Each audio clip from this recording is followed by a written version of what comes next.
Aku mung buru pabrik biasa, saben dina berupa sepiro.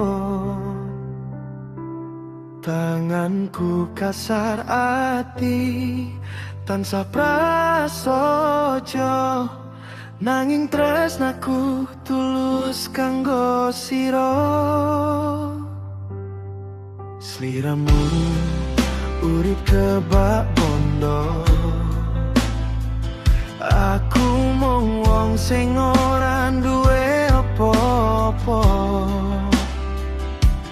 Nanging sliramu tau janji setya, ngancani nganti pungkasaning dunya. Nanging kabeh mung dadi krita, nalika bapamu wis netepae dino.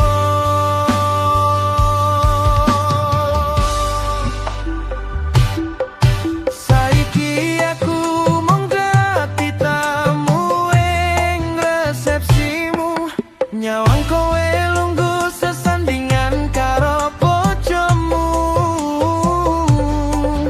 Atiku remuk nanging kudu mesem palsu, amarga tresnaku ora direstoni wong tuamu.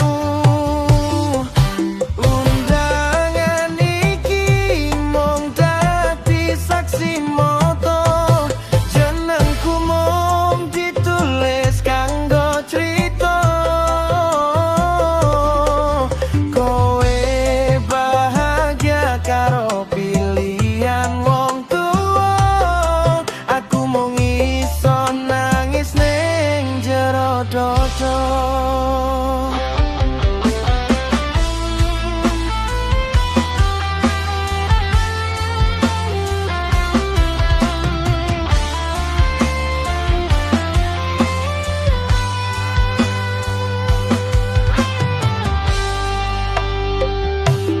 Aku eling wayah mlaku bebarengan neng pinggir dalan, guyu tanpa beban. Saiki ilang kabeh ninggale bekas, ing tanganmu wis ana cincin emas. Kowe nganggo klambi putih suci, nanging dudu aku sing ngancani. Janji-janji sing tau kowe ucapke, kowe dhewe sing lalekne.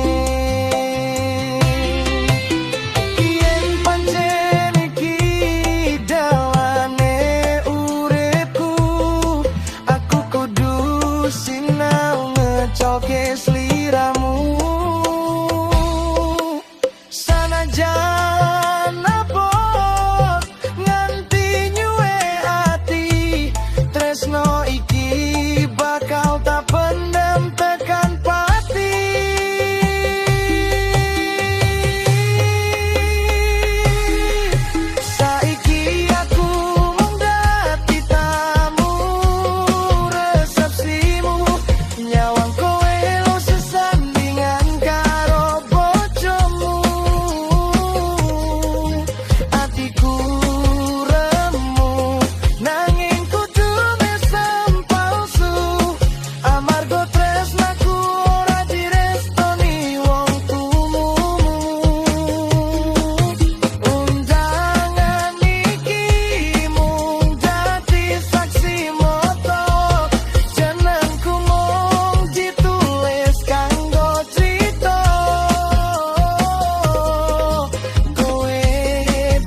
Kritane iki aku bali tati wong sing sepi,